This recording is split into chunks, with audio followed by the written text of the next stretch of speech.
maayirka degmada Caynaba Axmed Qani Cabdi Xaaji Yuusuf isuduwaha wasaaradda xanaanada xoolaha ee gobolka Saraar iyo xildhibaano ka tirsan golaha deegaanka degmada Caynaba ayaa maanta waxay kormeer ku tageen kawaanka xoolaha lagu qalo ee gudaha magaalada Caynaba waxaana mas'uuliyiintan ay indheeyeen kawaankaasi iyo sida uu shaqeeyo waxaana haatan ay sheegeen in kawaankani loo baahan yahay in laga raro goobta haatan uu ku yaalo maadaama uu ku dhex jiro bay dhaheen suuqa dhexdiisii maayirka degmada Caynaba iyo xildhibaanadani waxay cadeeyeen inay hayaan dhulkii laga dhisi lahaa kawaanka cusub ee loo rari doono balse waxay wasaaradda xanaanada xoolaha iyo hay'adaha la shaqeeya ka codsadeen inay ka taageerto dhismaha kawaan cusub oo loo sameeyo qalitaanka xoolaha Caynaba ee xidhiidhigta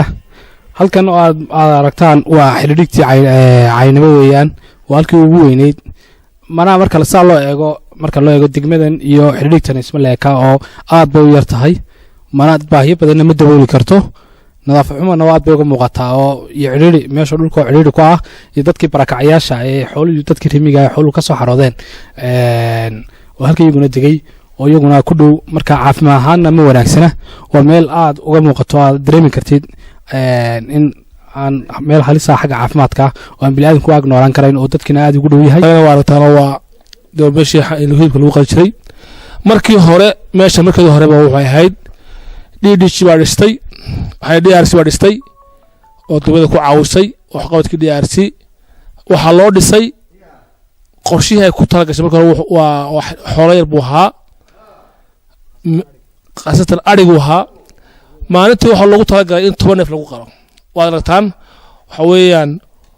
waa 10 kursi weeyaan 10 kursi waxaa loogu talagalay in lagu qalo 10 neef kursigii waa neef waa loogu talagalay dadka suuna waxa weeyaan waxaa loogu talagalay waa 12 neef maalintii degmada Caynaba waxaa lagu qalaa 50 neef oo ariya ilaa 10 geelo ariya geela iyo 12 sac ilaa 4 sac waa lagu qalaa waayo dadkii hadda waxaa soo galay oo yimi baableeshikii hor joogay dadka soo caydhoobay maanta ay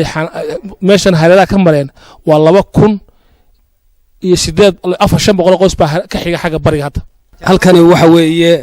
waa halkii sariibadii xoolaha lagu qalaya ee degmada Caynaba sariibadani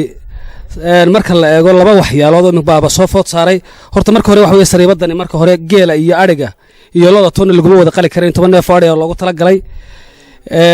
taasi horta waxay noqotay marka hore caqabada kale waxa weeye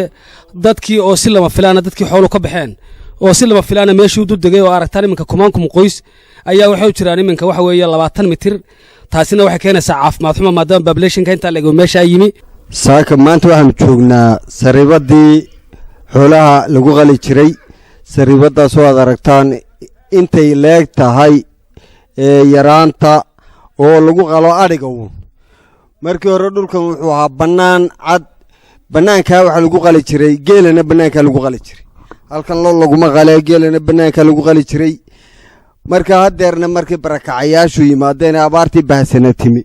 waxa yimi dadkii deegaan barakacayaasha hareeraha dhan ka degay waxay noqotay suuq dhexdii taasoo baahidii markii hore aanay dabooleyn oo dadku nagu canaanayeen lahaayeen kuma filna meel aan ariga iyaga ku qalanno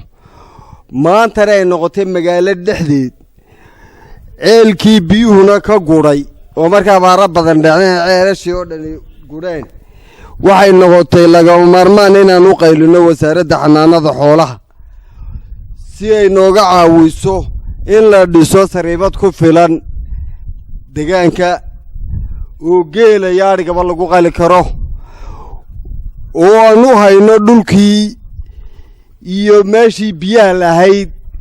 iyo meeshii boholaha lahayd baan isku hayno isuduwahana aanu tusi doonno haddii alluu ka dhigo